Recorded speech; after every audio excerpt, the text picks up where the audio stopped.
Hello everyone, welcome to Target Entrance Exam YouTube channel.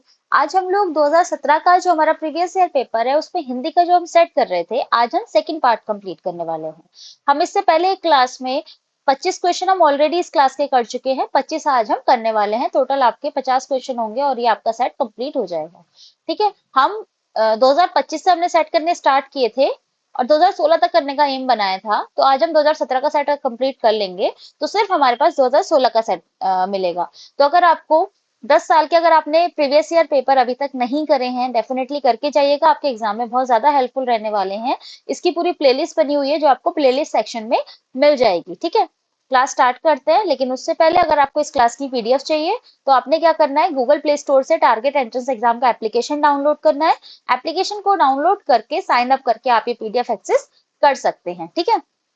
ये PDF आपको वहां मिलेगी। इसके अलावा अगर आपको 2016 से 2025 तक के सारे पीवाईक्यू चाहिए, पीवाईक्यू की पीडीएफ चाहिए विद एक्सप्लेनेशन, आपको एक एक क्वेश्चन का वहां पे एक्सप्लेनेशन मिलेगा। तो अगर आपको ये चाहिए तो आपने क्या करना है, इस नंबर पे 7409351793 इस नंबर पे आपने मैसेज करना है।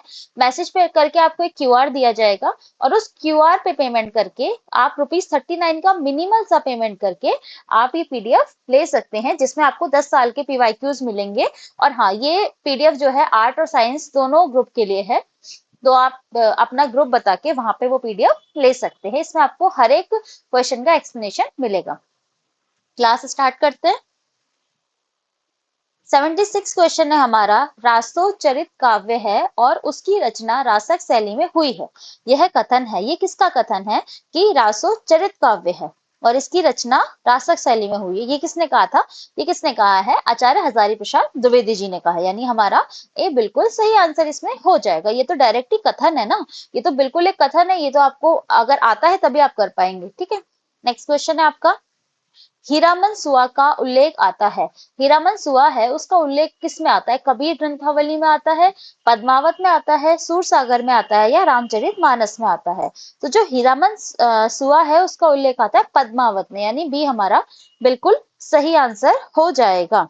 ठीक है। तो इसका आंसर क्या हो जाएगा? इसका बी बिल्कुल सही आंसर हो जाएगा। नेक्स्ट क्वेश्चन की बात करते हैं। सूरदास के गुरु कौन थे?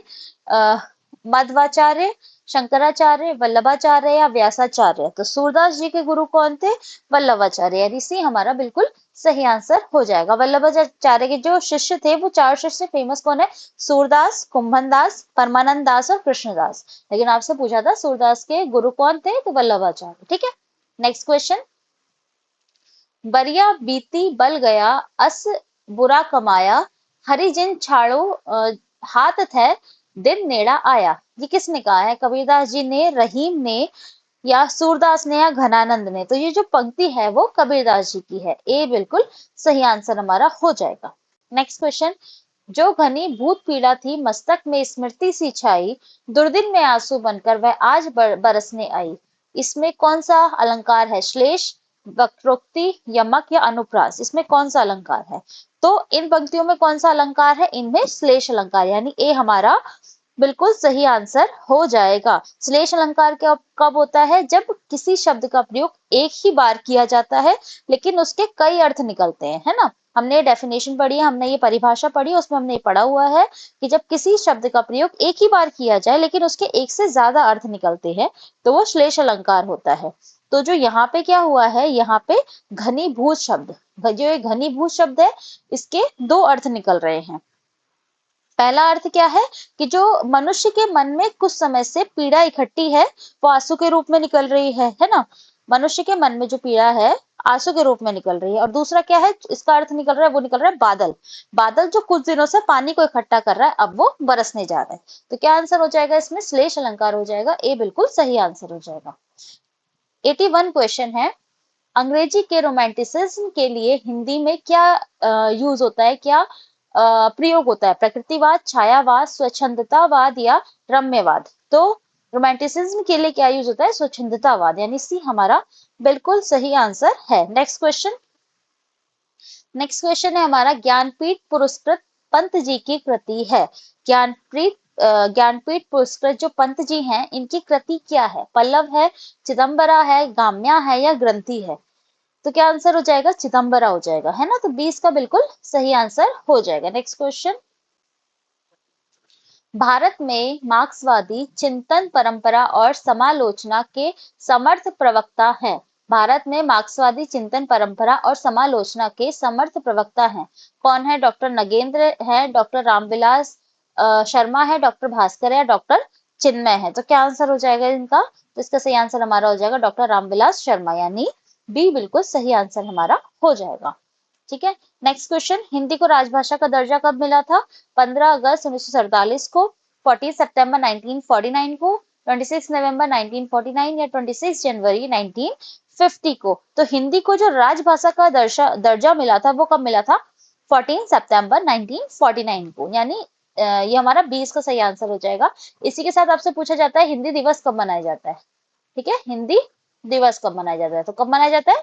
14 सितंबर को, यानी 14 सितंबर को। ठीक है, याद रहेगा। नेक्स्ट क्वेश्चन है, भारतेंदु युग की समय सीमा है। भारतेंदु युग की समय सीमा क्या है? 1850 से 1900, 1789 से 1887, 1875 से 1965 या 1900 से 2010। तो भारतेंदु युग की जो समय सीमा है वो है 1850 से 1900, यानी ए बिल्कुल सही आंसर हमारा हो जाएगा। डायरेक्ट क्वेश्चन है, ठीक है, डायरेक्ट आप आंसर कर सकते हैं, इसमें कोई टेंशन वाली बात थी नहीं। 86 क्वेश्चन, हिंदी रेखाचित्र का विकास किसके बाद हुआ था? 1900 के बाद, 1936 के बाद, 1950 के बाद या 1955 के बाद? तो जो हिंदी रेखाचित्र का जो विकास हुआ है वो 1936 के बाद हुआ है, यानी बी हमारा बिल्कुल सही आंसर हो जाएगा। अब नेक्स्ट क्वेश्चन क्या है? नेक्स्ट क्वेश्चन आपका पूरा पैराग्राफ है। इस पैराग्राफ को पढ़ेंगे, इस पैराग्राफ को पढ़ने के बाद हम देखेंगे आंसर्स। ठीक है, पहले पैराग्राफ पढ़ लेते हैं। कभी कभी देश की ऐसी हालत हो जाती है कि सरकार को अधिक सिक्का जारी करना पड़ता है। जब पिछला युद्ध आरंभ हुआ था तब युद्ध संबंधी कार्य को आगे बढ़ाने के लिए भारत सरकार ने 1 रुपए के करोड़ों नोट जारी किए थे। इससे कागजी सिक्के का अधिक चलन हुआ। युद्धकालीन स्थिति में अधिक माल उत्पन्न करना जरूरी हो जाता है। अधिक योद्धाओं और विशेषज्ञों को तैयार करना पड़ता है। बाहर से बहुत सी महंगी चीजें मंगानी पड़ती हैं। इसके लिए अधिक पैसे खर्च होते हैं, पर इसका हिसाब लगाना मुश्किल हो जाता है कि युद्ध की सफल समाप्ति के लिए कितने अधिक रुपए के नोट जारी करने होंगे। इससे आवश्यकता से अधिक सिक्का जारी हो जाता है, तब सिक्के की सप्लाई मांग से अधिक हो जाती है। ऐसे में सिक्के का मूल्य गिर जाता है, हर चीज महंगी हो जाती है।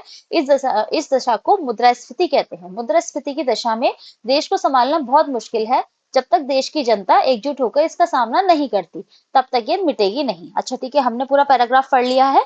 अब हम क्वेश्चंस देखेंगे, तो क्वेश्चंस देख के हम आंसर पैराग्राफ के थ्रू लगाएंगे। ठीक है, पहला क्वेश्चन है हमारा, देश अधिक सिक्का कब जारी करता है? जनता जब गरीबी रेखा से नीचे हो, देश में अकाल और सूखे की स्थिति हो, देश में युद्ध जैसी गंभीर परिस्थिति हो या महंगाई की हालत हो। तो अभी हमने देखा था इसमें आंसर क्या था, देश में युद्ध जैसी गंभीर परिस्थिति हो तब देश अधिक सिक्का जारी करता है। और हमने ये कहाँ देखा था? हमने ये, एक सेकेंड, हमने ये कहाँ देखा था? हमने ये देखा था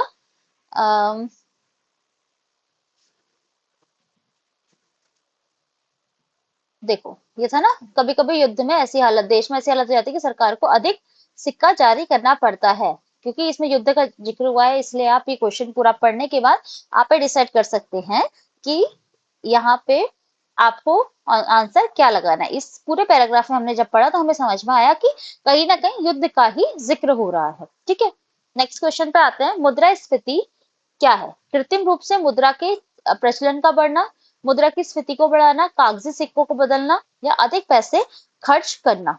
तो क्या आंसर हो जाएगा कि इसका मुद्रास्फीति क्या है? मुद्रास्फीति के बारे में हमने यहाँ पढ़ा था, मुद्रास्फीति के बारे में हमने यहाँ पढ़ा था। तो आप इसे जब पूरा पढ़ेंगे पैराग्राफ को तो आपको समझ में आएगा, क्या समझ में आएगा कि कृत्रिम रूप से मुद्रा के, ये देखो, कृत्रिम रूप से मुद्रा के प्रचलन को बढ़ना क्या कहलाता है? मुद्रास्फीति कहलाता है। ठीक है, तो क्या आंसर हो जाएगा हमारा? ए बिल्कुल सही आंसर हो जाएगा। ठीक है, ए बिल्कुल सही आंसर हमारा हो जाएगा। नेक्स्ट क्वेश्चन पे आते हैं। नेक्स्ट क्वेश्चन है हमारा, पैसों के खर्च का हिसाब रखना सरकार को कब मुश्किल हो जाता है? पैसों के खर्च का हिसाब रखना चुनाव आदि के संदर्भ में, योद्धाओं और विशेषज्ञों को तैयार करने और बाहर से चीज मंगवाने में, चीजों के दाम बढ़ जाने में या युद्ध करते समय। तो क्या आंसर हो जाएगा इसका कि इसका सही आंसर हमारा हो जाएगा योद्धाओं और विशेषज्ञों को तैयार करने में और बाहर से चीजें मंगवाने में।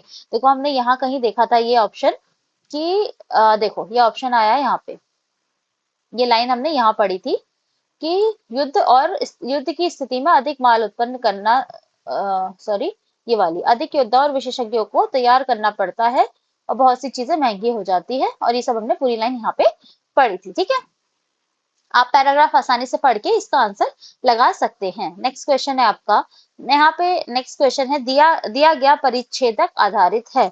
आपने पढ़ा किस चीज से पे आधारित था, ये राजनीति पे आधारित था, अर्थशास्त्र पे आधारित था, वाणिज्य शास्त्र पर आधारित था, या समाज शास्त्र पर आधारित था? क्योंकि इसमें पूंजी, मुद्रास्फीति ये सब का उल्लेख हुआ है, तो ये अर्थशास्त्र पर आधारित था। तो यानी बी हमारा बिल्कुल सही आंसर हो जाएगा। ठीक है, नेक्स्ट क्वेश्चन। नेक्स्ट क्वेश्चन हमारा 91 से 92 क्वेश्चन देखेंगे। छंद बताना है। छंद क्या है? निज भाषा उन्नति अहे सब उन्नति को मूल, बिन निज भाषा ज्ञान के मिटे न हिय को शूल। क्या है? हर गीतिका है, रोला है, दोहा है, या सोठा है? तो ये तो बहुत प्रसिद्ध दोहा है, यानी सी हमारा बिल्कुल सही आंसर हो जाएगा। ठीक है, सुन सिय सत्य असीस हमारी, पूजे ही मन कामना तुम्हारी। क्या आंसर है इसका? चौपाई है, दोहा है, सोठा है, या बरवे है? तो ये हमारी चौपाई है। ठीक है, तो क्या आंसर हो जाएगा इसका? ए बिल्कुल सही आंसर हो जाएगा। नेक्स्ट क्वेश्चन, बीजक किस रचयिता के रचनाओं का संग्रह है? बीजक जायसी, तुलसी, कबीर, या सूरदास? तो बीजक किसकी रचनाओं का संग्रह है?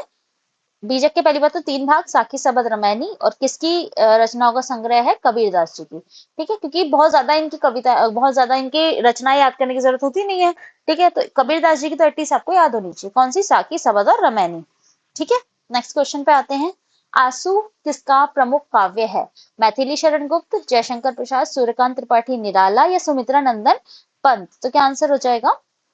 आंसू किसका प्रसिद्ध काव्य? जयशंकर प्रसाद के, यानी बी हमारा बिल्कुल सही आंसर हो जाएगा। नेक्स्ट क्वेश्चन पे आते हैं। 95 एंड 96 में आपने रस बताना है। प्रिय पति वह मेरा प्राण प्यारा कहाँ है, दुख जल निधि में डूबी का सहारा कहाँ है? इसमें क्या है? इसमें श्रृंगार रस है, रौद्र रस है, करुण रस है, या शांत रस? प्रिय पति वह मेरा प्राण प्यारा कहाँ है, दुख जल निधि में डूबी का सहारा कहाँ है? तो इसमें कौन सा रस है? इसमें हमारा करुण रस है। तो क्या आंसर हो जाएगा इसका? सी इसका बिल्कुल सही आंसर हो जाएगा। सी हमारा बिल्कुल सही आंसर हो जाएगा। नेक्स्ट क्वेश्चन, हिमाद्री तुंग शग से प्रबुद्ध शुद्ध भारती, स्वयं प्रभा समुज्वला, स्वतंत्रता पुकारती, श्रृंगार, वीर, हास्य, या भयानक रस? तो इसमें कौन सा रस है? इसमें हमारा वीर रस है, यानी बी हमारा बिल्कुल सही आंसर हो जाएगा। नेक्स्ट क्वेश्चन, निम्न पंक्तियों के संबंध में प्रमुख प्रश्न संख्या 97 से 98 के अनुसार उत्तर दीजिए। आपको बताना है, मेरा मन अनंत कहाँ सुख पावे, जैसे उड़ी जहाज को पंछी फिर जहाज पर आवे, कमल नयन को छाड़ी महात्म और देव को ध्यावे। कमल नयन में अलंकार है, इसमें जो कमल नयन है इसमें कौन सा अलंकार है? रूपक है, उत्तमा है, उत्प्रेक्षा है, या श्लेष अलंकार है? तो कमल नयन में कौन सा अलंकार है? कमल नयन में हमारा रूपक अलंकार है, यानी ए सही आंसर हमारा हो जाएगा। ठीक है, नेक्स्ट क्वेश्चन, रेखांकित पंक्ति में अलंकार है, जो ये पूरी पंक्ति दे रखी है, जैसे जैसे उड़ी जहाज को पंछी, इसमें कौन सा अलंकार है? इसमें आपने अलंकार जैसे शब्द आ गया तो आप समझ लो कौन सा अलंकार है इसमें। तो इसमें हमारा कौन सा अलंकार है? इसमें हमारा उत्प्रेक्षा अलंकार है, यानी सी हमारा सही आंसर हो जाएगा। ठीक है, नेक्स्ट क्वेश्चन है हमारा 99 और 100 में आपने बताना है, आपने बताना है अलंकार। दिवसावसान का समय, मेघमय आसमान से उतर रही है, वह संध्या सुंदरी परी सी धीरे धीरे धीरे। इस पंक्ति में अलंकार है उपमा, रूपक, मानवीकरण, या उपयुक्त सभी? तो आप समझेंगे इसमें कौन सा अलंकार है? मानवीकरण अलंकार है, यानी सी हमारा बिल्कुल सही आंसर हो जाएगा। मानवीकरण अलंकार क्या होता है? जहां पर किसी निर्जीव वस्तु या प्रकृति को सजीव रूप से वर्णित किया जाता है, तो वहां मानवीकरण अलंकार होता है। ठीक है, नेक्स्ट क्वेश्चन है, दिवसावसान का अर्थ है। दिवसावसान का अर्थ क्या होता है? दिवस का अवसान, दिवा स्वप्न, दिवस का अंत, या संध्या? संध्या। तो क्या आंसर होता है? दिवसावसान का अर्थ होता है संध्या। तो डी इसका बिल्कुल सही आंसर हो जाएगा। ठीक है, तो आज की क्लास हम यही खत्म करते हैं और हमने 2017 का जो हमारा हिंदी का सेट है वो कंप्लीट कर लिया है। 100 क्वेश्चन तक हमने कंप्लीट कर लिए हैं। ठीक है, तो आपको इस क्लास की पीडीएफ मिलेगी, टारगेट एंट्रेंस एग्जाम के एप्लीकेशन पे मिलेगी। और इसके अलावा आपको अगर पीवाईक्यूज चाहिए, पीवाईक्यू आपको प्रोवाइड करवा दिए जाएंगे। तो पीवाईक्यू आपको कैसे कैसे प्रोवाइड कराएंगे, 2016 से 2025 तक के 10 साल के previous year paper with explanation आपको पीडीएफ की फॉर्म में मिलेंगे। और ये आपको कैसे मिलेंगे, इस आपको क्या करना होगा, आपको 7409351793 इस नंबर पे मैसेज करना। एक क्यूआर दिया जाएगा, उस पर 39 का पेमेंट करने के बाद आपको ये पीडीएफ प्रोवाइड करवा दिए जाएंगे, चाहे आप आर्ट साइड से हो चाहे आप साइंस साइड से, साइंस के बैकग्राउंड से हो। ठीक है, तो आपको इसके अलावा जितनी भी अभी तक क्लासेस हो चुकी है वो प्लेलिस्ट में ऐड हो चुकी है। तो अगर आपको वो क्लासेस देखनी है तो आप प्लेलिस्ट सेक्शन में जाके देख सकते हैं। कल फिर मिलेंगे नई क्लास के साथ। Thank you so much.